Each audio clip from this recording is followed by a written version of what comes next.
views and opinions expressed in this video are those of the creators and do not reflect the views or opinions of any individual or organizations mentioned. The content of this video is for entertainment purposes only and should not be taken as factual or professional advice. Viewer discretion. Alright, kale tubaniriza tuyingidde ku ntandalo y'olunaku olwaleero mwebale nnyo mwebale ddala yonna gye musinza otulaba tubaagalira ddala laavu y'amaanyi nnyo tukomyewo nga tumaliriza ekisiibo tekinnaggwa tugaba sitati Ramadan yawedde so kati wano wetwogenda tuli sitati ennaku omukaaga abaatandika immediately after Eid muli mu nnaku zammwe nnya abatanda batandika omwezi gwa nnaku 3 inshallah tujja onootandika bwe tunaafunayo bwe nnaaba mmaliriza ebikyannemesezza nja tandika ampaza olina osasula zire ennaku eziriwa zewalya mu kisiibo zewa misinga zeweegatta toli mu pwapwapwa segatta ku kisiibo segatta. So we tuli tuzze ku ntandalo yaffe nza of times Musafi live wali wano Victor yo muzukulu wa jjajja naye wali kotekane ndi mukajozi ka Manchester City yakuba Arsenal ku Sunday golo bili kwa ne wangule ekikopo kya Carabao eregenda bwete bwegenda okukola ebiwandiguleko ekya Premier League bwegenda okukola ere musange ku FA nawe mukube be aposo abulwe emirembe abana ekigambo kodulipo tekinyuma so twagala kiri ekiriwa kodulipo tekinanya kati nyuma kiyata wanyabagizi base okwogera tawanya twagala kiri treble ekyo twagala ekyo kisingo okunyuma so natugenda bitwala kulikayo mu Eid aposo Eid was massive Bugi Junior abikole neera emwagende wa Bugi mami wa Bugi masavu era neewunya lwaki tulina omuteka mu kantu ati wali audio wali sanga ko muntu nga nsinga audio nga mama wa Bugi nakkiriza yankuba audio emu ku 0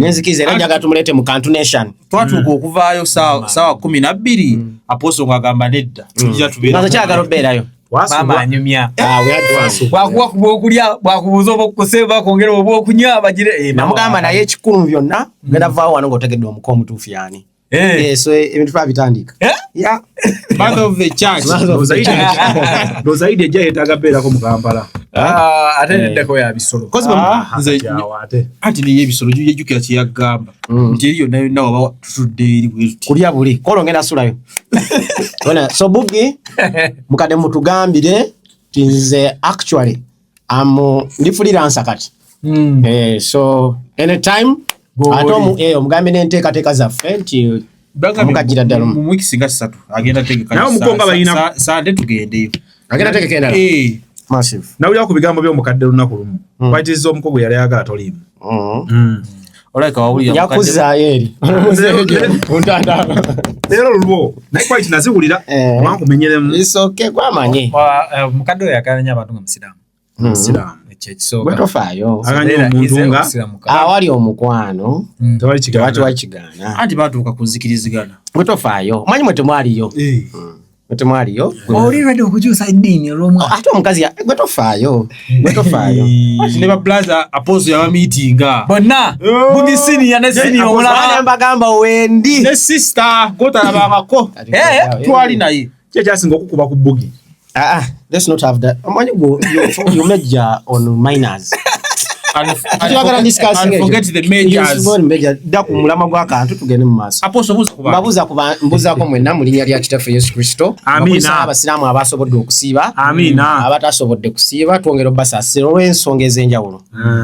That next time shall be better, but most importantly twongera okwebaza Mukama Katonda abukeesa buli lunaku.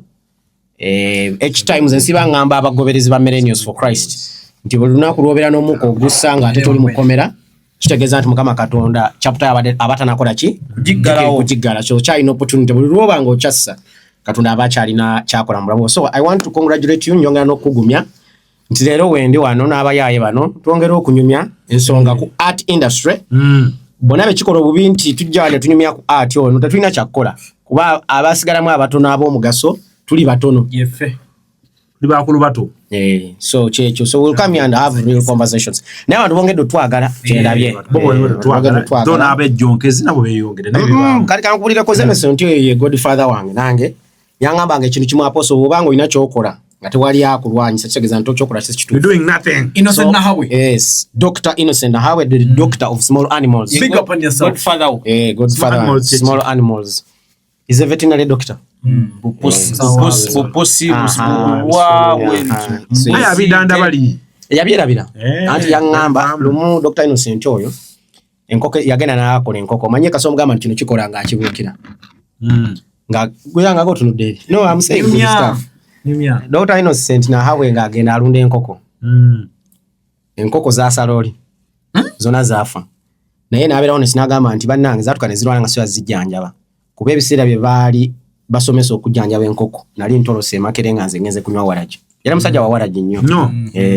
So basomesa tali mu class. Jukira yeye mu kifo ky'okubeerera nga asoma yali agenda kwagala kugenda ku site. Yali ino okuwonya enkoko ze. Teyasoma olwo olunaku. Jukira nekya bali bamutwala mu kigo nga alina kuba mufaza. Now just imagine Dr. Innocent Nahawe as a father. naye alina shape ya anyumira n'okubeera mufaza. Just imagine olaba gwa Apostle Jonathan obuzibu bwokka Dr. Innocent ekyani mulemye is the love for treating small animals. Is this love for treating small animals? Kyani mulemeseza obufaza. Anti kuna obufaza tolina kukwatako. So Dr. you guys know about treating small businesses. Yes. Sikutegedde. Enzijjanjaba y'obusolo obuto. Kyani mulemeseza obufaza. Yona yali asobola kubategana mwenge. Busolo. Toina buzalo. Alaye janjabye. Kusima. Yajjanjaba. Kusima kwaffe. Nafuna n'okusomozebwa twagenda kusomera bwa Mariam High. Olwo somero ly'abasiraamu ekibuli eyo. Nga tugenze mu business zonna tuwazze mukozesa. Mani ne teacher bwenti ne mugamba nti fe Galaxy FM batuyita zina station wiki.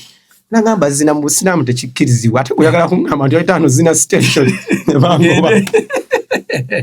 So, but large up on yourself, Dr. Innocent Nahawe. Big man. I like how Dr. Innocent Nahawe is doing his thing. One, I'll tell you the work here. I like Dr. Innocent is recruiting new talent. Abana batunabye bujenzi obuto bungi. Yes. Obuto ku Victor. Nono yanga naye atinabye buyanga. Buyanga ddala. So ne mugamba my rich man, big up on yourself. Mwogera. Of course, me have a good relationship with Dr. Innocent Nahawe. Naye yangambye yangambye agenda bawako n'ebisulo. Kati gw'omala okukola olina w'osula okwo kwa kendi. Omala okulya emmere. Kati wali nga mwezi guweddeko mujja kutebya. Yatandika ebisulo. Kwebiri. Bitaacha. Bisembayo waggulu agenda osula. Victor. Bito gy'ompologoma. Wali abantu benga amanyi ekitegeeza kati ssaawa eno kyangu nnyo okugamba omuntu bw'oba okola Galaxy n'okubira omwoyo wa kanti ffe tususe ku mulimo. Laja upon yourself Nahawe. I see what you're doing right there. Abaana bo baagalizza. Beera muddeeka. Kati ditaacha asula waggulu ndoza litojo. Victor ndakateka tukakyafuka ku buliri kayanga. Kati kafuka kati abeera wansi. Flora mwenna. Wategera ditaacha nti yakoma musini afa okufuka. Then Petroni Ashraf Habib Ajobe. Ekira akuba akadde nagamba naye sound. Ne mubijjako byonna. Bebaka. Then waliyo Bob Marley. Y'omusika ajja in coming. Chairman ajja. Naye n'ayita mu Warden. Yabayita mu boys separate from girls. So various lady tabadde mmanyi nti ekizimbe ekyo kekizze kwongera gazi ya kati media house to adibi. Nabadde manyi. Era Victor ali mu Jakaport. Takyasasula rent. Yawonya ebizibu bya rent. Long live Dr. Innocent Nahawe, the treater of small animals. Yaja upon yourself. Naye nga ekintu kya media kikwasaganyiza. Tabiteekayo ku TikTok. Hani gora sobola. Ate yasinga ddala. Gwe mutema bwenti. Naye n'akafaananyike wali. Nina bifaananyi bya Innocent byaka. Nina ne wootampa. Yeah, but for me is my godfather. Victor wali mu katwe wansi. Ditaacha wali mu katwe bufulora munanga mutema. Baina rofuna senior woman teacher. Abuliriza abawali angeje balina okukola. Flora n'akola mulimu ki? Mweyo dormitory. Flora. Bwe bwala obugendo tawanya abalenzi nga babulwanira. Kahedegalo. Pata abantu ne banywamu. Kahedegalo. Bajja baba busungu. So kyekyo Victor. Bajja kuwa entertainment prefect. Bwe bwakutedda. Ashafa akuba ekidde amala. Oyonge gy'ogamba nti have reported to work late. So Innocent ekintu akimaze. Kale tutandikirewo okunyumya olunaku olwaleero ebimu ku stories ezigendera ddala maaso. Simanyi katusooke kasiri kwa hizo zatekamera. Njagala tumusembyeyo wali nga piiki egize. Waliwo kezimu ku nsonga ezibaddewo ate Apostle agibwako hadithi ku zo. Tuwulira omukyala gwe bayita Mirembe Irene n'omukulu gwe bayita Ivan Segujja. Mirembe Irene abasinga obungi mumanyinga Mirembe Beddings kwoteeka n'omwami Ivan Segujja. Segujja gwe tumanyi nnyo nga Nsambye Furniture. Sande tulyawo ekiwandiiko ne kifuluma namutayika kiraga nti ababiri bano ko bayawukanye ekigambo kiringa ekyedda ekiwandiiko namutayika kiwandiiko ne bakiteekayo awo mwenna ne mugira. So ekiraga nti ababiri bano danomo relationship erabika yavuddewo naye business zikyagenda mu maaso kubanga abantu abamu baadde batandise okubigatta nga bagamba eke baawukanye kyeka n'amaduuka bagenda gaawulamu n'ebirala byonna engeri gye bakolera awamu engeri gye badde bakolera kizimbe ekimu omukyala akolera waggulu omwami akolera wansi ebyayo waggulu na wansi we batyo bwebityo byali. So mukyala Mirembe yali abeera nnyo waggulu adde tuli awo omukulu n'avaayo ye n'agamba mwami Nsambya n'agamba nti basiise ebbanga ddene naye emikwano egisinga ddala okwagala okubaawula era ye ayogera empeta akyagirina. Kati Apostle njagala tutandikire bampeta ku bintu bya church yennyini bakola ddala obufumbo bwennyini n'ebifaananyi gye ebiri ng'omukyala ayambadde bulungi nnyo n'ekadaali we byonna twali tubitunuza mu mbeera ey'ekkanisa ne relationship fe bino bye tukeera ku makya noga nti mukyala wo oba oyagadde muteeka mu business yemu ne mukola mwenna kati bano batulaze nti ate biyinza okubeera ebyobulabe omuntu yali badde oba yeekolera kiki omukazi akola ebibyeri noona akola ebibyeri. What is your take? One, here I want us to listen very well because nsiba njogera n'abantu bensingako obukulu nti ensonga laki mma njogera gye muli is for you to avoid the mistakes that we made. ensobi ze mwakola ensobi ze twakola. So me am a very proud 33-year-old man. 33 emyaka gyange giyinza okuba nga si mingi neera tegibaliwa ku ngano. You can't count 33 years on your hands. You get the point? So ekintu ky'obufumbo nsobola okyogerako with a lot of authority. One as a practitioner but also as ng'oweddiini. Nze kisookera ddala Alpha Victor ne Musafi kinuma nnyo when young couples split. Yeah. Kinuma nnyo. Ekintu lwaki kinuma nnyo ng'abantu abato bano baawukanye is ebiba bibatawaanya kati biba temporary. Biba byakaseera buseera. Kati kinuma nnyo nze nalaba Canary ng'ajawukanye mukyala we. I felt very bad. Unfortunately, Canary is not my friend. But I would have reached out. Mirembe Beddings ne Nsambya. I would still want to reach out, but unfortunately they're not my friends. Reaching out to one, no? So yeah, I'm going to use this platform to talk to them. And if they hear this message, this is what I think. Yes. Obufumbo nadama musinkanye bato. Bufuna ebizibu bingi. Kuba mwena muba bato. You're still under development. Namwe mukyaterera buterezi mukyakula. Kati abantu abasinga kye balowooza nti tugenda ne tukola permanent decisions over temporary issues. Nti sinawulirayo nsonga mu bo gye ngamba nti yene ensonga Victor nze nina abantu abankubira ne bangamba musumba nze omusajja yakazaala abaana 5 wabweru naye ndi mu maka. Do you know the betrothed that means the first child, second child, third child, fourth child paka kuwakutana naye omukazi ali mu bufumbo ng'akyasaba. Omanyi kye kitegeeza? Omukazi n'agamba nti oyo omusajja namukwata nga yeebase ne maid. Nze nja kuwa practical example. Nze gye nakuwulira Iganga waliwo omusajja actually kati na musumba yarepinganga abaana be. Children ngero omukyalo oyo aba avaawo amenga sure nti abaana tabalekaawo. Nendoza omusajja alina ekitambo kuba ekyo kiba kitambo. That is a spirit. Nengo omukazi oyo ali mu bufumbo obwo. Well, waliwo ebiri excessive ng'omuntu yandibadde ava mufumbo kuba kati kiri excessive. But I'm telling you what I'm trying to show Mirembe and Nsambya is that there are people who are facing even worse. Nti Nsambya ogenda keero ovaawo.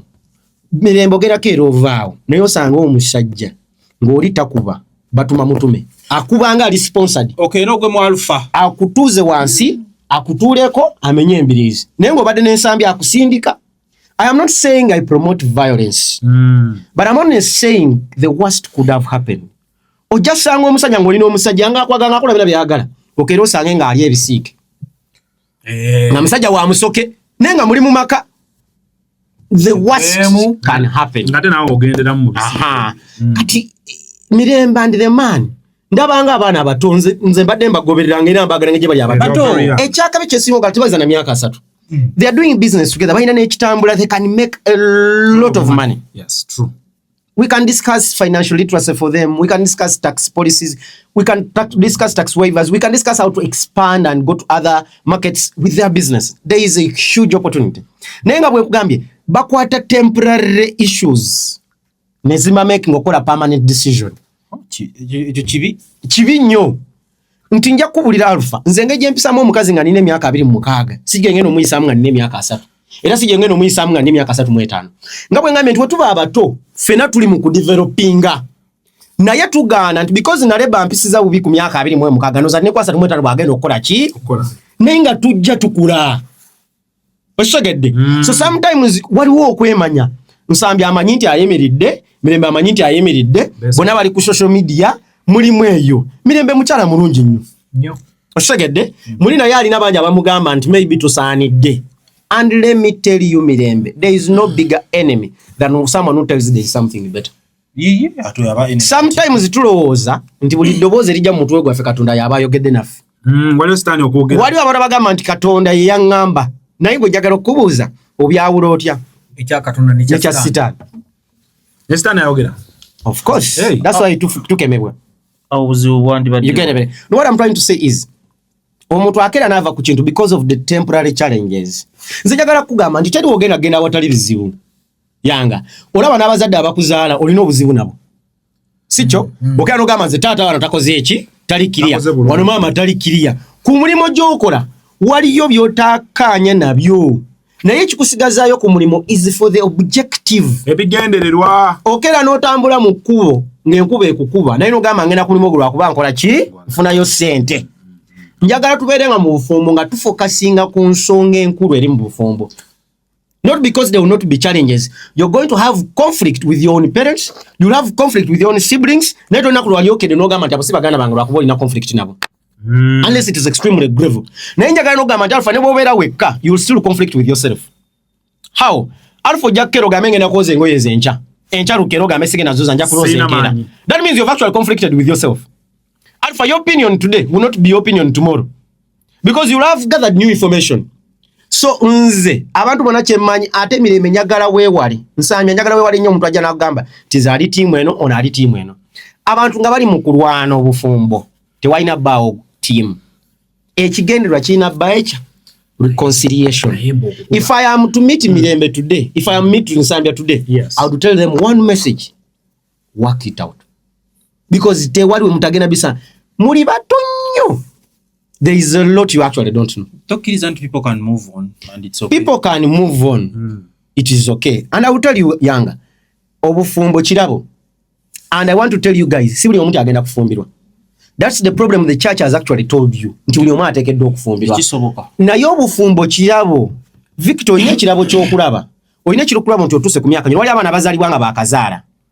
Alpha wali abaana bazaalibwa nga bakigala golina ekirabo ekyo kitoli kigala. Now everyone is a gift. Marriage is just like those gifts. Mulimu abantu kufa abatagenda gaggawala. Mulimu abagenda okugaggawala. Kuba n'obugagga nakyo kiki? Kirabo. Kati tukkirize nti waliyo ebirabo bye tulina.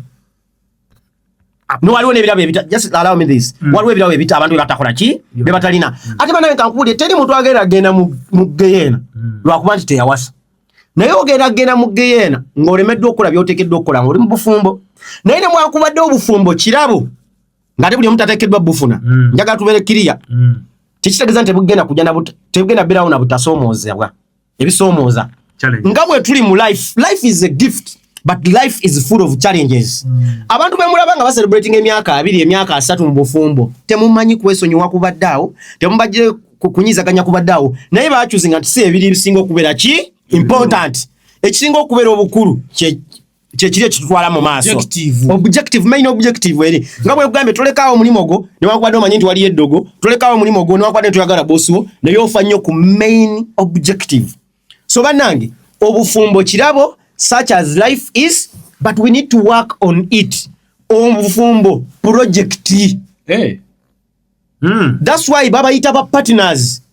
that come together go partner no partner ne babateka wamu. It is a project. Munonye kigendererwa kyayo chechi. Buli wamu navanga ku kigendererwa ekyo mugenda funa issues. So you need to stay on the abali abagamba nti zitekedwa kufumbira. Yes, I will tell you. Obufumbo kirabo. Era wali abantu abatakirina. Ate wowanga tochina, it does not make you less successful. Shiba is not legally married. Are you going to tell me Shiba is not successful? I would actually tell you that Shiba is among the most successful musicians of female. Actually, not even musicians. Shiba ali mu bakyala abakyasinze okuba abantu be balina okwegomba mu Uganda. Sectors zonna. Even when she's not married. She has done what someone is supposed to achieve in life. Tali married. She's not. Atoli omwami gwa ina mama. Yabagambira ddala nti esiwa bufumba, and it is okay. And there is no damn going to wake up here and say that Shiba is not successful. She's successful, extremely success. You can be successful. Right Honorable Alitwala Kadaga, Mama, Speaker, is a successful woman. What the tali married? What tali married? Oh. She's in a position that every young girl would want to be in. So to kirizanti obufumbo, kirabo. So, Apostle Paul atugamba actually in the 1 Corinthians 7:7. Inti these are gifts. Ngera agamba nti singa kisoboka. Buli musajja yandibadde nganze because Apostle Paul tiyakola ambaga. Yandibadde nganze. Naye buli omu alina gift ye. Nga kyategeeza nti buli omu obufumbo is a gift ng'abalawe batagirina. So it is okay. Actually, Apostle Paul ye kyamudedicating sanyo okusavinga agamba nti okuwa obulamu bwe ng'aweereza Mukama Katonda. Yasala waleke kubeera na mukyala. Because buli obeera n'omukyala olemererwa. So nawe oyagala banga Apostle Paul. Asa sina jayolo. Sina jayolo. Weekend nkugambye gye nabadde. Ochali ne su. Chali ne su. Point yabadde ngamba. Yes, sir. Take an example oli musajja muzadde. Subira tolina ku mwana omuwala. Nirabala babiri. What be your advice? Nga Mirembe mwana wo najja ne statement nti okukuba taata okunkuba omusajja kususse. Era lumu yayanjulako mukwano gwe n'amulaga ku biwundu mu mugongo. N'agamba biwundu bino. Ng'amukubisa migoja kate. Naganye kugalamira byolaba waggulu wa. Musafi. I have not said I am a promoter of violence. Yes. I am not. Ekiddamu kubanga omuntu asobola okuba omwana amuna amutte kibi. That's not actually good. Yeah, we don't promote violence. But I am saying, if the man is remorseful, nga bwe nawulidde mu audio. Yetonda. If the man is saying, let's forget the past. Anti omusajja akuba let's forge away. Tetalekera. Siwe guli. Let's give it a chance. Me, I would tell you in my capacity that I would preach reconciliation for those two at any time. Because what they are going through, tabachimanyi. Me, I'm actually telling you, they don't know. Tebachimanyi.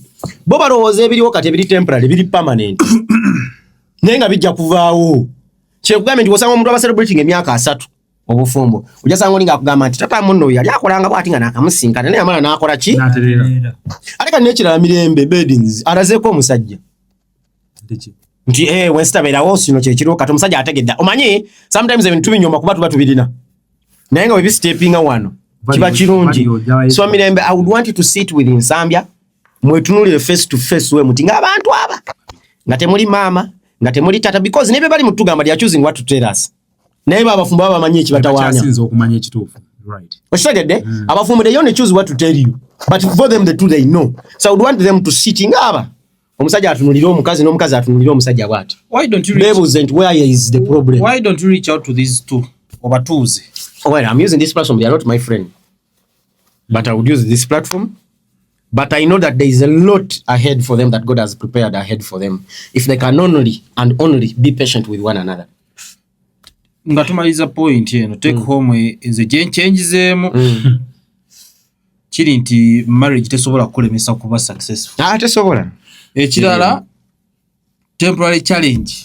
Solving and permanent solution. It is bad. Tujikola nnyo. Ate yanga kankulirako. Teri muntu anyiga lubeerera. Fetwerimba. Omuntu anyiga olubeerera abeera bwati. Anti yango genda n'onsobya nenyiga. Ne wayitawo omwaka ogwokubiri ogwokusatu nembivaako. Ne lwakuba nawe walekera okureachinga out. Tusigala tulimu ey'embeera. Okitegedde? Wadde nze nabivaako. Naye nkuwulira teriyo omuntu anyiga lubeerera. Kyebali mugamba nti these are temporary issues. Nti ekeera Mirembe n'egundi bagenda kwesonyiwa. Ate batandike okubanga balina enkolagana gye bandyegumiikiriza. Kuba bino byonna bye mulaba bino ebibalimu muno. Mukwano gwe guli mu batawaanya.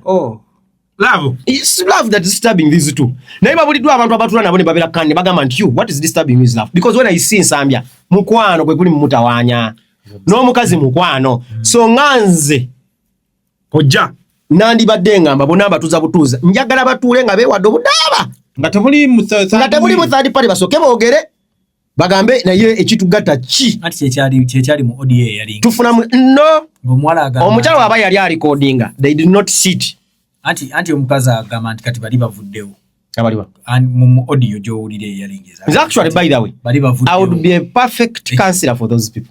I would sit them down very well and tell them the sad reality of life and tell them that these things anti Bob ati goyogeza experience anti Bob ajja kubuuza hapo so nti oli mufumbo faza agatta tietaga kuba mufumbo okitegedde ezo mentality naawe omusomesa asomesa biology ate asomesa omusawo naye nga ate yesi musawo omusomesa asomesa reproduction you get the point asobola okuba omugumba naye nga ate akusomesa okuzaala n'okuzaaza era n'okuzaala si yazaaza so sometimes it's ne bakochi gomanya omupiira si buli kochi nti yaliko omusambi omupiira okitegedde mulimu nga tebaali naye nga yagumanya ate manager w'omuyimbi tetaga kuba muyimbi Jeff Kiwa is not a musician but he knows what to do. True, yes. So he will tell you so bino ebintu ebimu is an issue of okay this is where we need to go, this is the direction we need to take, and like I've told you the reason why I would sit with them is for them to avoid the mistakes I made.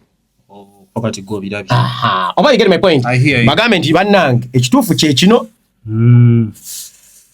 online tegenda bisolovinga abantu ababeetoolodde tebagenda bisolovinga mwesisinkana babiri ne mulabanga buli omu asobola okwongerako munne ne mulabanga mulina future we mugiraba mwogereko ebyo ensonga abantu baleese ebintu byabwe mu public gwe tolowoozaamuko nti kati essaawa eno ffe abayinza okwagala baddewo kiyinza obutasoboka olw'okuba kati already biri mu public bayawukanye omukazi kati olaba ekintu ekyo munnange asooka n'alowoozamu n'agamba naye Alpha kati kankulireko awali abaagalana osaayo baleko ekyo awali abaagalana teri kitasoboka tewali tebakulimanga mtu lwakuba postinze bwenkomerera obulamu era abantu bwe baddawo actually people will celebrate that these people are back together. You get the point? When they reunite they will celebrate, but also I want to give a very big caution to younger girls out there. Abawala abasajja bajja kuwaana abasajja bajja kulimba ng'oli mu bufumbo bwo okitegedde naye Alpha mu bulamu buno gye tuva ne gye tudda the prize is the man.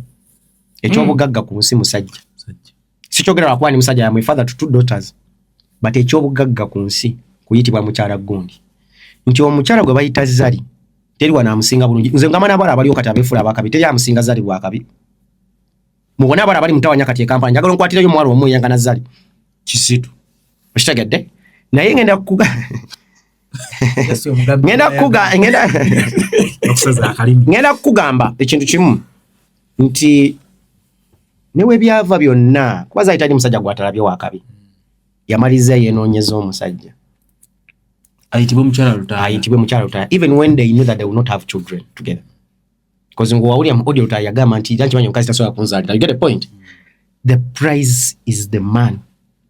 Just the sad reality about our sisters that I don't know, my daughters, because I have daughters, is that one thing I keep on telling them nti omusajja ekyenjawulo kyalina kugwa omukyala omusajja gyako mukula abikaminga muto to omusajja w'emyaka 4 asobola okufuna omukazi w'emyaka 2 ate nga wakabi okusinga ggwe naye omukyala w'emyaka 4 tafuna musajja wa myaka 2 anafuna wankaaga.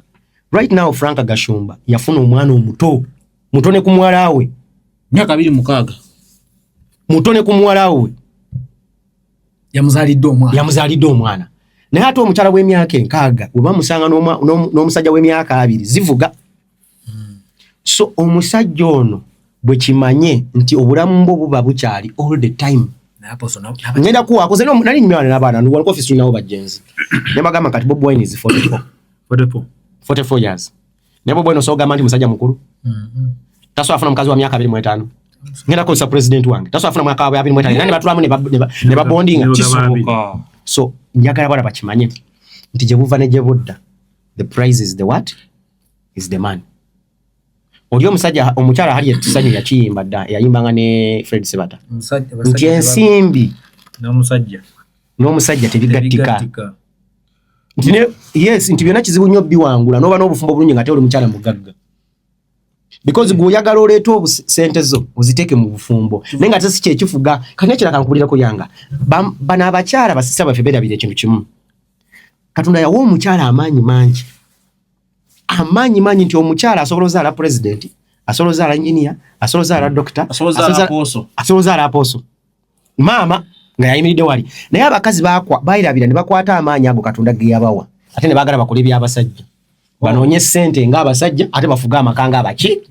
Naye ngambye omukazi ayibira ne bamubuuza nti ani azaala oyo, okimanyi ekyo nti yazaala Kyagulanyi. Oyiga my point nti oyo yazaala gundi respect gyafuna yenkana n'ono gwe yazaala n'okumusinga kati agamaanyi Katonda yagawa abakyala abo naye abakyala balina kuzibu baganya okubeera mu maanyi gaabwe. Buli mukyala bwe yalwana ennyo okufuna esente ng'omusajja kigenda beera kizibu okontrolinga wali waka. Well, there are women who have done it, but I'm telling you, it is very hard. Abakyala balina nnyo so much power over man. Naye bo balowooza nti ate ekibuli kye kifuga amaka. Sajja yakiyimba dda Bobi Wine oyo mwata mulekaawa. Ekyo kye-explaininga lwaki abakazi abagagga basinga betulaba batawaana n'obufumbo. Nti bo bali nkugambye nti ekya ssente si kyabwe Katonda takibawa. Era n'olaba omusakazi ng'abikoze tasobola kumanaginga birowoozo nti eno kino kikubanja era kiba batawaanya. That's why if globally women are very few who are millionaires. Nzazada abaana bawala. Nze bulukyana kyako ne Jane ngenda bagamba nti osobola okukola omusajja kyakola. You can become a doctor like a man in terms of profession. You can become an engineer, but there is no day you're going to tell me that you are like a man. Tofukangako omusajja. Ate tolibeera. Either biologically oba mu bitabo ebitulungamye eby'eddiini. Nti omusajja yazaalibwa ne baleeta omukyala as a companion. Era we baayonoona Katonda n'abagamba buli kimu nti omusajja will eat out of sweat. Omukazi ajja osegedde Bible ebirambika even biologically ekulambika. So you don't believe in omusajja gender equality is man equality. I've explained it to you that it is in terms of profession. Yes. Golina osobola okubeera ku TV ng'omusajja naye tekikufuula musajja. Ate n'ekintu ekirala ekyo musaafi gender equality eno abazungu bakireeta kutambulizaako ssente. Global economy. When those NGOs move, you're creating opportunities for people. That is the larger thing. Naye nabo bakimanyi n'America gy'oyogerako democracy tebeerangako na female president. Kuba nabo bakikkiriza mu mutwe gwabwe nti omukazi tasobola kukola ki bafukulembera era bwe yajja bamukuba naye ng'ate bakulaga ne basinga democracy. Ekiba kyakalulu. It is intentional. Bali abasembayo abalonde. Bali abasembayo abalonde. Kiri intentional. So njagala abantu bamanye some sad realities of life that I will never tell my daughters twakuba ofunye omusajja John nti kati wenkana ne John ne wookera ng'olina ssente kwata ssente zo zireetere John mu zi planning. Fenaffe mu ddiini yaffe y'obusiraamu mukazi takulembera n'okusaza tasaza n'okubuulira. Kyekugambye nti mu ddiini n'ebitabo ebyawandiikibwa ne mu biology byebimu. So for me Mirembe Beddings and in Zambia I will preach reconciliation. Bano babigambo boys ababeetoolodde mubeesonyiwe. I would want you to sit and ask yourselves the most important questions in your life. The moment you find them, bado baveeko abagano gamba nti omusajja takusaanira oba omukazi takusaanira bagenda kwogera. Naye at the end of the day ask yourself the most important question, what do I want as a person? Okay, kale tweyanziza Apostle tuveewaawo tugende ku nsonga endala eddako emu ku nsonga era eziriwo nakana amasimu wano. You can wait. Tewali wano kyamakulu. Tewali wakuweereza message. Kujjako abaana bali mu kusaba lunch. Asobola kuba n'omuwala asaba lunch. Etteeka lya copyright bill lyabwe lyamala okuyisibwa mu parliament lirinze omukulembeze w'eggwanga. Abamu ku bayimbi bo twatandise okulaba basanyufu nnyo bagamba bagenda gaggawala ebitenkanika. Era bagamba etteeka lino singa omukulembeze aliteekako omukono bakufuukira ddala ba billionaires. Bagenda kusetula zi mansions. Obulamu bugenda kyukira ddala bafugeko ku mmotoka ziri embi n'obulamu beyagalire ddala emirimu gyonna. So kati mbadde njagala otukubiremu ku kifaananyi. Obajjukira n'etteeka si lya copyright yokka neighboring rights. Byonna wawuliddeko ensonga kati njagala tandikira ku kintu kiri ekya president wammwe. Nze unfortunately nga bwe nabagamba I'm not going to answer individuals. We don't discuss individuals. Nze nina ekintu kyensiibye nga ngamba abantu nti abayimbi tebalina kwekulembera naye banyiiga. Siti nkera ne ngamba nti omuyimbi tategeera nze genda kugamba nze mu baana abange mumuli beramu ayagala okuyimba tagenda kusoma the way I love music era nsibanga mane mama wabwe nti kwaba abawala kubera ka ayagala okuyimba by 15 years they will be doing cricket over omuyimbi wa amaanyi nnyo omanyi lwaki nti akeera n'alowooza ku scenario na creating awe ekintu nekyagalibwa abantu abasukka mu miliyoni oluyimba ne lutambula amawanga ye jana tanatuuka ne lugenda mu mayumba omuyimbi prof nabbi nti ne sitaani yali w'amaanyi nnyo but because he was a singer era naye yalemesa Katonda yamulemerera yamucreatinga it shows you how powerful music is naye era ne sitaani yalemerera okugendera ku bukulembeze it shows you how weak artists are yekulembera oshagedde oyo jajja waabwe yensonga lwaki tutawana na leero lwoyo abayimbiro bayise pasitaani oshagedde now today I want to tell you one simple thing nti abayimbi newankubadde they are the biggest creatives and I respect them so much they can't lead themselves. Why?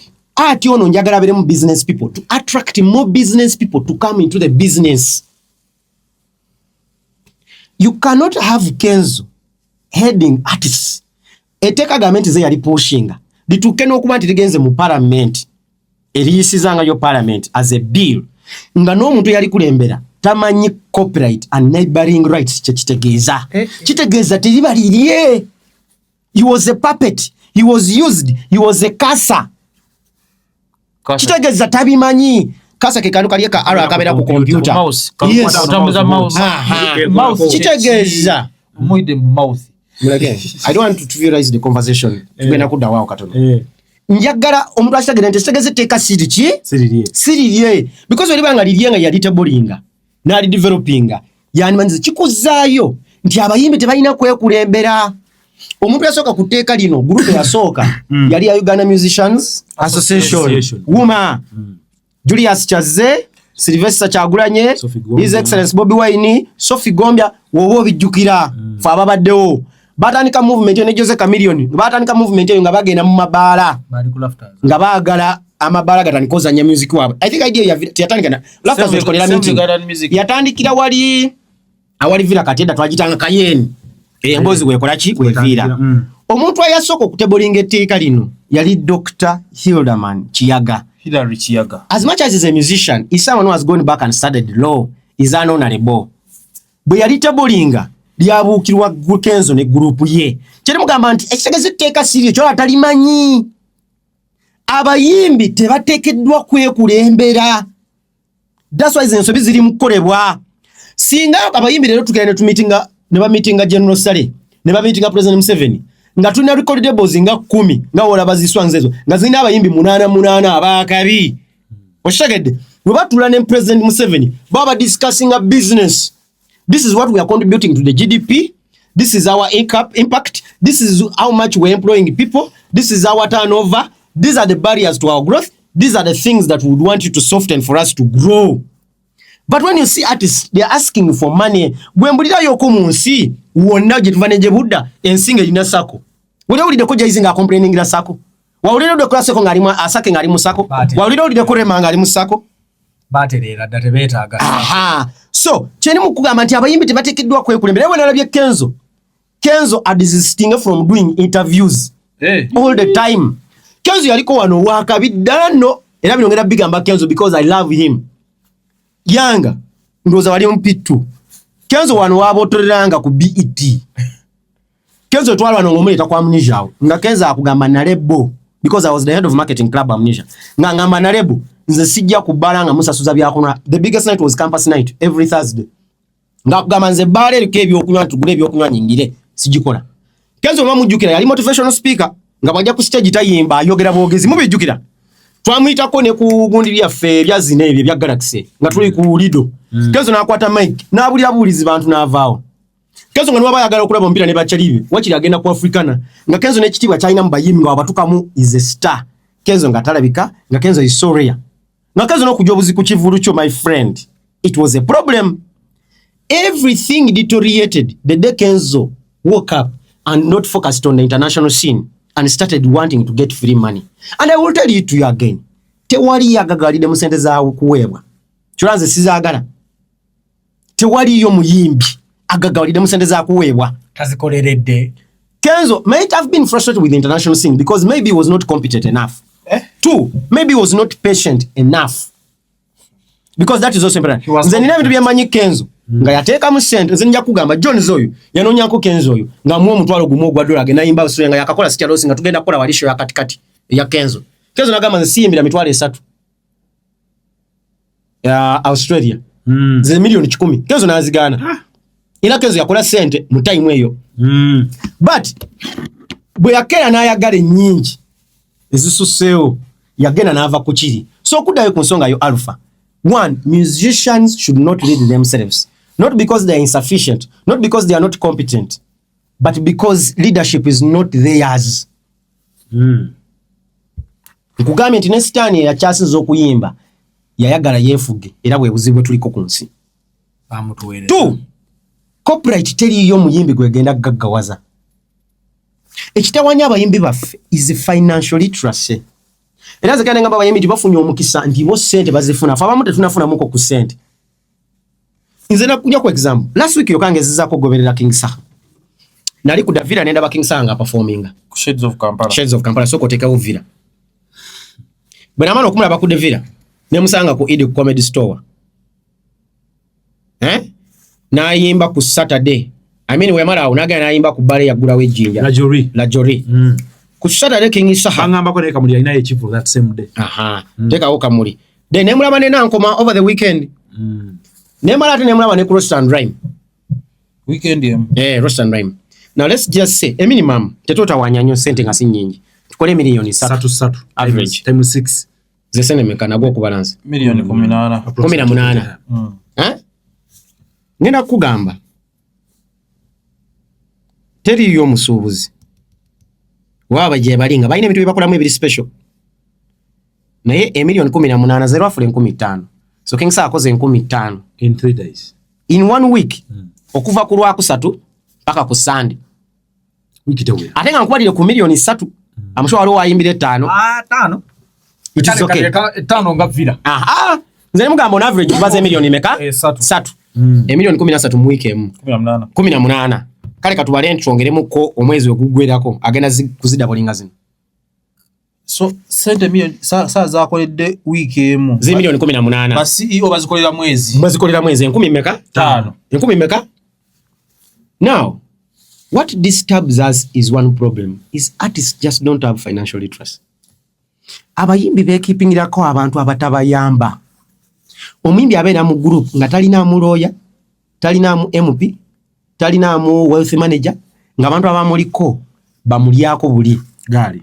Nze ngenda kuwa ekyokulabira ku yanga. Nze I'm speaking authoritatively as an artist, a former artist manager. I was with Maro, I was with Fie, I was with actually the entire vocal police as an artist manager with Xavier and Jones. I did Fie as with them Sikat. Waliko nemina Iza. Naliko I will speak authoritatively. Tulina a lot of wasteful expenditures as artists. Ezitagasa. Kati ngenda kuwa ekyokulabirako. Twakeeranga. Ebiseera ebimalo. Katugambye ayimidde emitwalo 5 ku milioni emu. Ali mu kutandika Rising Star biki. Ne mugenda ne mukuba ebbaala. Enankulabye. Ne mufuna milioni emeka? Emu. Olunaku lwe mugenda mutula motoka Nalebo, Xavier, Jones, Maro, maybe n'akakazike. Ne muba abantu bameka? 5. Ne mukivuga emotoka ne mugenda ne mukime milioni eyo. Naye kale kanzijawo kiri ntode twali adda deposit. Naye kale tugenze tukime milioni. Emotoka ne mugiteekamu eky'ekkumi. Bale eky'ekkumi kyenda kyekisigaddewo. Waliwo kati 9. Ne tugenda owajjejje n'atuwengoyeza omuyimbi 25 ne mukola ki? Mugasuula. Tusigaza 65. Kuba bamuwenga tupaka waggulu. Tusigaza meka? 65. Yes. Tutademu amafuta n'engoye. Ne tuvuga ne tugenda. Ne tuperforminga mu bbala tunywa byabwere kuba oli muyimbi. Oshagedde? Bwe tuvuga tuvaayo bwetu nga tuvude nankulabye. Tukoma ku Chicken Tonight before twawukane. Mara dance amene afa tugende machinje. 15. Buli omwa ku Chicken Tonight tuli bantu 5. Ne mulya ne muleka we 10. Wasigade omeka? Oyina 5 mu 5. Sigade wa 5 mu 5. Olumwe controls temugezeeko mu bbala afuta. Sigade wa 5 mu 5. Ne mane ne mutula mu motoka bweti Jones n'agamba kati tugenda kwawula wezo omuyimbi. Neza management. Nalebo kwate ekyetaano, Xavier kwate ekya. Okitegede split ne gwao. Megeno mayizanga sente ziriwo. Naye nga tuzispeninzewa. Mumwe. You get the point? oli mukiraba nakugambye ni kintu kyangu nina omukyala recently yabadde ne million 9 90 million Ugandan shillings nagamba sina kyazi investinga. We went into a bank, we got bonds netuziteekayo mukyala musuubuzi bwe twataddeyo million 9 ekitala nnyo buli mwezi sente zijja mudize million 10 nga sente ze weziri. I told you, yes, government pays bonds before it pays anything. Zisoko swasula omukyala ono bwa zino sente wezibeerayo ate zino sente amala nazikwata naziteekako credit line. Credit line kyentegeeza nti bank esobola okumpola ku bondi yange gye nnina nabo, so ene becoming a collateral before okuteeka ennyumba zange sente zino zennyini.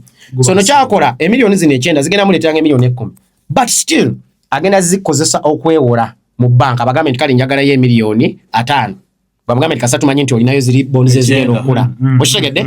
Naye kyakola ye bwadda mu dduuka n'agamba nti buli kizigo kyenkuguza kiba kya mitwalo 2 ngenda kukwata amagoba katugambe ga 10% oba 5% genina okujjako ku bank nga dividing mu bakasitoma buli omu ongereko enusu 10 malize nga client oli asasudde ki amabanja ga. You get that's an issue of financial management. But a manager abeerawo nimugweza ekifaananyi kiri ekyamaro titwali ku gaali okwo naye nga tekuli wealth manager namuzirya ziri. I get my point.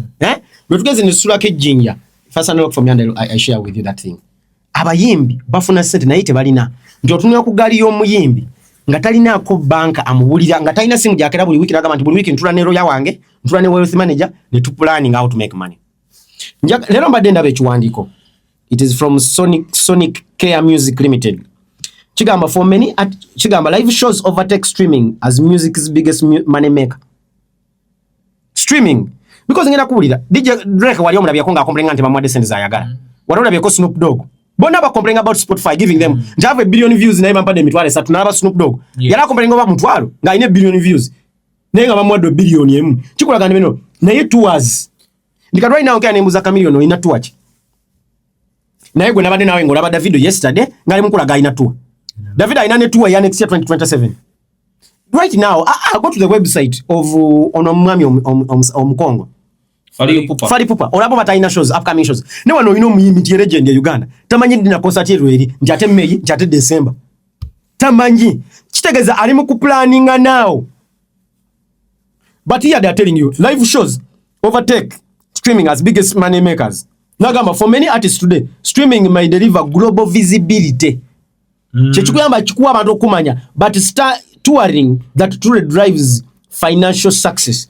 While platforms like Spotify and Apple Music have made it easier than ever for musicians to reach millions of listeners, the revenue generated per stream is often too small to sustain a career on its own. Even songs with tens of thousands, bino byonna njagala kulaga nti tebiri. Corporate kyekuyambako is protecting achicho. Neka ngenda kugamba nti Burna Boy yajje Kenya na yimbire miliyoni ya dola. Bajimo. Yes. Wabanga bamwe miliyoni ya dola. Ozagenda jija ku YouTube ajifuna die miliyoni ya dola. Tevayo. Oba ku streaming platforms. I will just tell you that artists need financial management. Omuntu akoze miliyoni 18 mu week tatekedwa kuba mwavu. Naye gwe njagala tuwewe emyaka 5. Abayimbi ba wano bakwata ebintu bitono nnyo alpha. Bali na template. Bwokuba hiti fune nyumba. Fune motoka. Fune omukazi. Zimbe nyumba. Zanyira mu buwala. Ye template. Kuba bali abasatu ba big 3 gye batuleetera. Era omuntu yali agiganye bebe kulu oyo. For a long time gagamba tagenda zimba nyumba. Enyumba ya reliability ekulya. Naliko ne chaze emyaka mingi. Julius chaze wa Swangs. Nagamba ndi bwenva mu kipangisa wano. Wendi ku Swangs. Ne ngamba nzimbe kitebe kyange. Buli kimu kibera kunzi. Yinofune takanga lya benga liri mu town mu kibuga. Oshagedde utilities zizo nazidda kunzi. Naye right now nkubira Land Road. Nagamba nekirala nti enyumba ewake yali asasula miliyoni emu nga tanazimba. Bwe yakera n'azimba agwera mu miliyoni 4 buli mwezi. Okumaintaininga amakage. Sekanu lya kwali amazzi ekitwa kimereka ya kitereza balina okusaawa omuddo balina okukola biki nebwe yali apangisa yali asasula miliyoni etya ne basaawa security ne bakola enyumba nnungi. But those are abilities that we create for ourselves. Abayimbi bo balowooza nti okufuna sente kuziteeka mu ttaka ettaka return on real estate is less than 10%. Teri agagawalidde mu ttaka. Ekikankuwa ekyokulabirako. The richest people in the world, they are all in tech. The reason why today you're talking about Jay-Z is because he has gone in technology. Elon Musk. Bonna. Bill Gates bonna. Tuli mu Uganda. No, ni wano bisoboka. katika nkuweke ekyokulabirako ozomwana wa surfboard akola sente mmeka alina ba riders emitwalo 3 mu 12 okitegedde buli omu bala nti olunaku ekitono nnyo avuga omutwalo aspending omutwalo gumu mu 12 naye omanyi sente z'abajjako 18%. Ozo wa surfboard akola sente mmeka olunaku? So abayimbi bakyerabira sente z'abayimbi ziri mu endorsements. Deal. Chikyagawaza ba PDD, chikyagawaza ba Jay-Z. Today I will tell you by the younger Burna Boy 10 years later from now is going to be broke. Why? Because he does not have things that generate money. There is no artist that has become rich from only doing concerts. You must sell a product. Rihanna yakola Fenty na akola buti. That's how they became billionaires. But Dre, they became billionaires because of that. It's by Dre. Tidal, Jay-Z, they went into deals. That's how they became billionaires. Kanye West becoming a billionaire, he created a product. Yeah. Kamili babasingira yakoze radio. Oshitegedde? Kati Kamiliyoni. Ono chali wange Jonathan Cheyo. Yali amugambe bakole streaming platforms about 15 years ago. Chameleon phones. Just imagine if those Chameleon phones are selling over 5 million copies buli mwaka. Okay, let's say 2 million copies buli mwaka. Na Chameleon just ainake 5. That means Chameleon does not need your stage to sustain his life. Nalinda aba Patrick Vitatuli. Ngari mugamba he sold 2 million phones in East Africa. Nokia phones ozijukira. He was the licensed distributor and seller of those phones. We are just sent out. We are just sent. Ate da masimu okajukira bulungi. Gegali ogoka. Not apostle. You got my point. Appreciating akubayimbe. So, Bagezeza kuti Shiba waba ina holy pads. They are trying. By the way, I have told you that Shiba is one of the most successful artists. Nati yeba mtugambye already. Nachukugambye da. But it's because of those intentionalities and I want to applaud Shiba. Big up on yourself. I want artists to do those major things. Bine bya corporate bye bitono. Zigenda kuwa sente tono naye mulina obuzibu na financial management. Omuntu akola million 18 mu week. Abavuka abolaba tebalina insurance. Nange insurance ya sente tono. Njagenda lwala ate batutawanye. Kawosh. Insurance omanyi kyekuyamba Alpha. Kanchikunyonyole mu financial management. Nti Alpha bokera n'olwala. Omuntu alina insurance nga talina cash aba mugago okusinga. Na emotoka ye omuntu avuga emotoka million 10 Uganda. Naye nga teriko na insurance. Ne obuza where is your head comprehensive eriwa. Okuvuza emotoka ya million 5. Olemedde okusasula million 2 za comprehensive insurance. Gena mu ddwaliro osasula million 2 obe ne cover. Omanyi kyekikuyamba. Nti omuntu alina insurance bwakera n'alwala emotoka ine ejira tajja mu nsawo ze. Insurance ekola ki? Ekikavule abamugago okusinga gwalina cash. Negwe bw'olwala alina cash. Buli lwolwala ojja mu ki? Artists don't know this because they just have a hunger zone. Right now olaba Fiki oyo wakabi. Fiki alete ekintu kya fashion design right now. Yes. Fiki right now would have gone to China and created his own labels. Ati bagamba copy kibadde ngo mwana abeere eri mu downtown n'akikola. Ekyo kikwatagana na copyright. Edize yatugamba koko yakola ike. Ekyo kikwatagana na copyright. Boy bagamba nti abana mu ghetto mu. Those are patent rights. Ba printingako. Those are patents. One was already the URSB is covering. Yes. So the artist needs to understand that they can make more money outside they are performing. I mean, out of copyright. They just need to have financial literacy. Yeah, you know, at the government, we are looking for problems that don't even suit this economy. So financial literacy is important. Njagalo mimi kutimu yabere kono omuntu wa business. Dekagera mu bantu ntize look for a bank. Omwana atula mu bank nga is a wealth manager. Omuntu zo mugambe nze nasente zino nyamba. Twali wano. Olaba essential bottling. They don't bantu bakimanyi. Koko tebamukolera awo ku Century Bottling. Century Bottling is just a distributor. Badde manyi bakolera okko. Koko is a syrup. Baleta bulesi wano kisirap ne bongeramu amazzi ne bateka mu chupa ne batambuza. Naye Century Bottling eyo gy'olabaawo. Erina ebyokunywa wano babituwaako kko wano. Tubitunde. Balina emyenge, balina ki? Ezisukka 50 more than 50 brands. 50 brands. Nganze bwenkera bukezi nganze fake for Mike. I just go on table with the Century Bottling. Nemba gamba nya kwest mu kali kanga meska ivodi kanga na mwetuma as fake for Mike. It's my beer. Nga pedidi buyaja ne yetuma Sirok. Nemba gamba naye ngena kigamba nti my brand chapya nga buli wamu nkole marketing budget mu jimpe naye wetutuuka ninako 1% buli chupa je mutunda. Fake does not need to be on stage. These things are there. But they are just aware.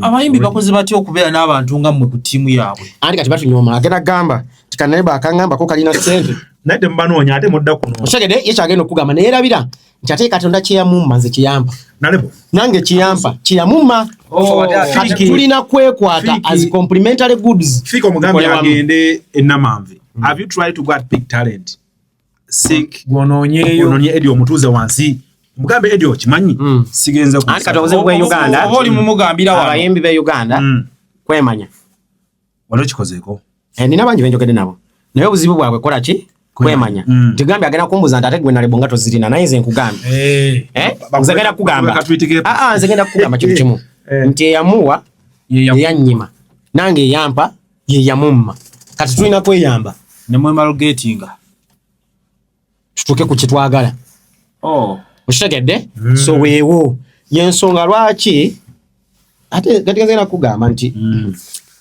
anyway that's a conversation for another day abasajja baletedde gundi kozi gundi kozi watuga emyaka obada Steve ndoza nkubira nga simukwata ono namugamba dda nti emyaka gyandiko gya kusaininga nakuweereza email nakiga ekiku nagamba kya wemwamu abatasoma ekyo nendaga muntu kati otekako amaaso baagala kujja kuba gundi erwa kati ngenda signinga Steve ngaali mukunta tomanyi bakusaininga anti alina okulebolingawo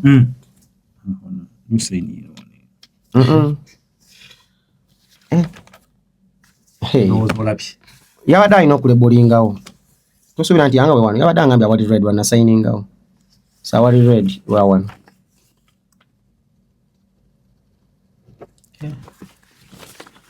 kati gwe ani musafi olabye bye tubeerako kusaininga byandwriting tetumanyi naye mwe abakyanoonya sente za leero mubonaabona mulina okunyonyola muwandike ese kati nze olomaze transaction ewedde omwana yawandise n'agamba aposo nti webala nnyo chairman large upon yourself mamisa bakola abantu bano balina bye baali bakwogerako nyakubikugamba omuntu nga tosinga muyimbi sente tomusinga magezi era togamu omanyi society ene eyonoonese nnyo nerowooza nti capitalism works on everything hati ze ngambye nti Katonda nze kyeyanyima kigwe kyeyakuwa tulina kweyamba kale ekyo ndowooza tusobodde kitegeera naye nga akantu keeko lowooza kali gumite kaleero kamaanyi ebiro n'abantu tebabyagala era ebiriwa babiraba abayimba tulayo bayira situla nensanga abayimbi ne baŋŋamba kati nabadde na Yuga Boys is creating a streaming platform for Ugandan music. Wow, that's nice. Okay. Kati mwema Yuga Boys yagenda okujja sente is it serious? Shagade gobere no bakuba mbuti bakyayimba abu ya sendi yakomawa jeri tudde ku mulama kale ati beba bagezaako okukola byogamba apozo tumuzanyire ka video akaliwo akekiddako nayo nange lero ngati ntalo ngangera byana nyingi because wasete wantekero wali kuikunayire ekifaananyi kyange nga konkwala of the Busoga dynasty kimei nga ninye ku chapati sigenda lwisaawo mwami oyo ebbanga gwanvu mbadde nwana nnyo obutatutoleretinga ku discussing abantu but also not omanyi kati ngafe abantu abalina enkyukakyuka Bobi Wine yatugamba president waffe Kyagulanyi Robert Sentamu tebina bitalina makulu tetukola ki tetupiwa makulu naye ate bwonyigiriza nnyo ennyino naye okola ki jeeto omusaayi ekyo kyenkugambye nti abantu tebalina ba advisors tebalina bantu ku team. You get the point? Nti Busoga gy'oyogerako it has a population of more than 4 million people. The biggest contributor for our GDP kati mukwogera bintu ebiri serious. The biggest contributors of our GDP 70% of the GDP is from Busoga and Central. Akalulu president waba akanoonya akalwanyisa Busoga na Buganda. This is driving economy. If you're not performing in Busoga, then you're missing out on the larger opportunity for you to make money. Why you get my point? Because each time you move a bigger distance away from Kampala, you attract a bigger revenue. Naye because omuyimbi ngoyo akera nga talina bamagezi ku tiimu ye. Oshagedde alina abantu bamwashipinga, alina abantu batamira nabo, alina abantu batambula nabo abamukuuma. Tasobola kitegeere, tasobola kinterpretinga. Now, wabanga bakedde okuinterpreting ebintu ebyo. Omanyi nze nakugamba dda nti oyo muvubuka obuzibu bw'alina yagaana okwawulawo ekibuli n'obutabeera na mpisa. bintu ebyo byanjawulo.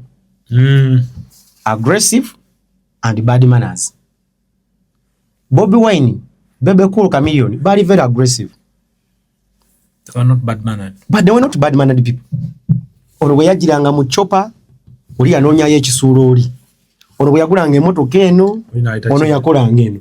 Naye His Excellency Robert Kyagulanyi buli we yasanganga Kabaka wa Buganda ng'avunnama nga yeeyita mu banda waki wa Kabaka, yes, because he understood where the powers he understood what is most important.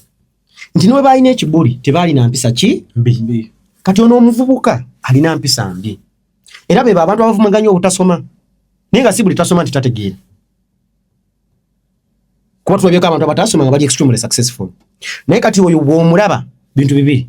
Ojja gamba abo butasoma. Ojja gamba nti abayimbi babi. Si kyo. Bintu bitya? Bibiri. Abo bavumaganya omulimo gw'abali bonna.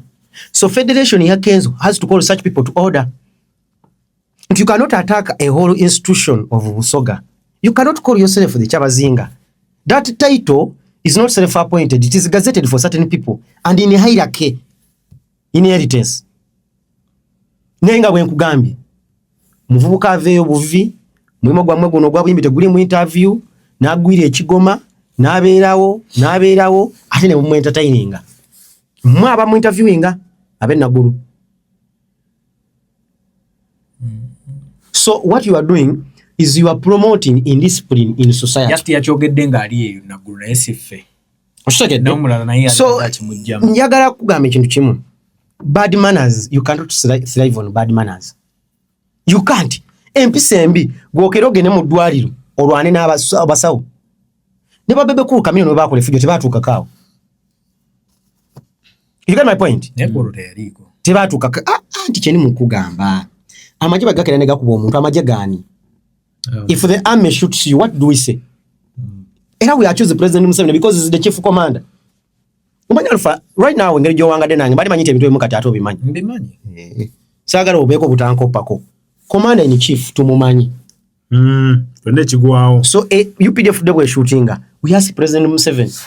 He is accountable. Is accountable. I hear you. Oshagedde? Is accountable. Alfa mutabandi iwo. Bwakaya nakola empisa embi. Tudda ya tata nti yakuzibwawo. Era bagamba nti omwana omubya mvumaganyani nyina. So kitegeeza nti abantu abatwetoolodde we are accountable to them. Kati osanga omuvubuka oyo talina council kusaidie, talina manager kusaidie, ye yajja oidi kyebeta weeds. Abayina naye ayinza okuba abasinga amaanyi. Kati njagala era tukyaddressing kati ekyo oba tolina. Kubanga abalina nalinda byeko ku council we. Nalinda byeko ku manager we. Kati alfana wao ngenda kuyigiriza muganda wange. Anti kati njagala Gaswa kwagala okumbulira emyaka gyonte gero buli muto wange oli mukulu wange. No. Njagala chikwadwe sina kapasiti. Achwagala okungamba ngenda chikunyanga. Njagala chikugamba ku layman's understanding because ye rajjakira ku macha akugambe nti awo wayi wagambe sina ono wuno alufa kanti kunyonyera kwenti kati kinnyonnyo obuzimu mwe kigambo mwakikwata nti looya. Oshagedde munyawe njagala oyige kale. Oche mbadde nyawo okulaga wano ku nsonga gy'obadde ogerako. Looya talina kujja kusolovinga bizibu byo. Lawyer alina kutaasa bizibu. Ng'obiguddemu. Obutabigwamu. Badde banyo balabigwamu. Kusimu kyeni mu kugamba. Lawyer talina kutaasa does not need to come when you have problems. Lawyers a breaks mu motoka. Ye break alina kuziyiza kukola bizibu. Mwobuzibu. Ekitegeeza omuntu yandibadde ayogeranga ne lawyer we kyekana buli lunaku. Mbadde manyo mbadde njogera ekyo. Oyina beera naye kutaasa. Njingedde ku machanga wemmala okusaba n'enkwata essimu. Nyina kwogera na lawyer. N'omubuuza nti bwe nkola statement eno n'eno. Kinabaaki. Sinti ate nafunye obuzibu kati kankubire gundi ajja nkole ki? Kati endowooza eriwo wano. Kyetubadde nakyo. Ng'okubira lawyer. Bano natali alina lawyer ku retainer. Ate slow farm olina gisasula retainer. Buli mwaka mu kubanga mwaba aba managing ebizibu byange emiliyoni 5. Either nina omusango basigulina. Tebalina ssente naye omuntu asobola okukola zino zonna ssente obwedde gye twogerako. Kyendugamba nti kati abantu bano bayitanga mu meetings n'obagamba bannange ngenda kukola kino ne kino. How strategically. Ate kati abantu bavudde mu jasi mumanyi nti lawyer ba misango. Naye ba lawyers they advisory people. Mu business. Sure. Pa council.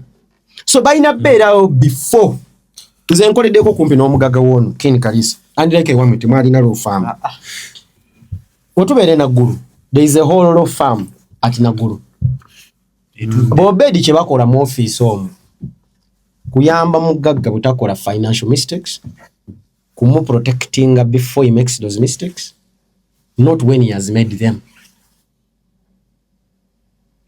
Era basooka mubuuzaako Kati bana abavubuka bana abavubi tebabimanyi fe tubagamba era osolo okiwulira kigamba nti moyo alina ansinga sente bwe ansinga erinnya nze n'emyaka 10 nja beerawo wano naye nze nkusiba nti etasobola beerawo myaka 10 kulwaki anti ze kyange sikigwiridde nzija nkigatta bagamba n'okumutajja naye kati ali mugwakuna osegedde bwali beerawo myaka 10 apo ategeke kuli ketovu kati yaliwo omwaka gumu anti omwimbi tumumanyira ku concert wane Uganda actually ensi yonna they will say you have sold out arenas let him sell arenas you cannot attack the Chabazinga and some of us are going to keep quiet. I'm on your side. So you can't attack Chabazinga. Actually I want to support Basoga. Let's boycott that man until he apologizes to the entire kingdom. He apologizing since obutabaawo. It is okay. We will not support him. I have told you the contribution of Busoga. Tujja twala abayimbi baffe nga ba King Saha. Era King Saha tugenda actually King Saha tugenda muteekerawo red carpet okuva ku bridge. Nga waayita Nga atambula just King Saha you are most welcome in Busoga. Tumuna omukazi. Oyo King Saha tugenda musajja musiramu. Nze nina abasista bange bakagoya. Tumuwe. They are very beautiful. Bawe yanekeza mu kyalo. King Saha ngena muwa. Mune nyumba ndaba ekyali no nakyo kijja pushinga okuli ebintu by'omu. No muwe sister wo. Buno kufa kuli display. Kali nga fetu zalamu ogogundu. Ina muzigiti. Nawe wanani. Abulako bokwa. Fetu zalamu ogogundu. Sahe wo abulako. Fefa ya mkwaya. Chechi is Uganda. Abo nati bebyo kafere be yayimbako. Nti byebyo ebiwamanta amwanga ne gasamala. Osono kwesanga nga gwana gwa kibi. Because you can't be proper and start saying that rubbish. Beba bana nga bamwendako gwenzi. Hey. A proper child can't be like that. So you can't attack Busoga and some of us are going to keep quiet. Mugenda kuvaayo. Tugenda kuvaayo. Oli musogo. Olumuze. You can't attack Busoga. As a apostle now. Busoga badde kuwa sente. It has been supporting you and this is how you're paying it. We boycott him. Bana yagamba ya Yesu ni wada era taliddayo. Talinayo na mbali gwayo fe twagala Saha. Busoga Saha jjo. Gwe tuliko. Oba ayimba akayimba. Lwaki taddewo Saha? N'ayimba ekyo anti lwaki mutaddewo y'omuyimbi kati akyasinza obuganzi. Sawa. Waliwo omulala. Kapeke. Tubateekeke. Nze nabaddeko ku Messi ne mbalaba. Bombi. Anti ekyokubateekeke ekyo kyalula era Kapeke. Nabalabyeko bombi. Nabalabyeko bombi. Okay, Kapeke kam. Actually tulina n'abayimbi abayimba obulungi. Kati fe tugwa tulina Tracy Melon. Tulina Tracy Melon. Ate Tracy Melon ni wayiganga. She's my sister. Tracy Melon. Ate muyimba na bulungi okusinga bana abatontoma. But ate industry eno abavuka bumanyi butamanya. Industry eno dominating ibwa Basoga. Bangamba. Omuntu akyasinza okuyimba Eva King Moses Musoga. Kati tulina Tracy Melon, tulina John Black, tulina Acidic Vocal. Olaba tulina ono omusoga omuwandiisi omulungi Dr. Brain. Olabira ddala nga wona talent Basoga ebajulu wodde no muchacha ate wali yonze kwegamba we are just moving. Wali yonze wodde mu politics. Tade mu one more time muchacha wali yonze zaba tawanya zaba wodda mawulire mawulire ani ali yomusoga Alpha. So we things just commit. Awesome. Kinga tudda ku kogo mubere bulungi banaye. Mweraba.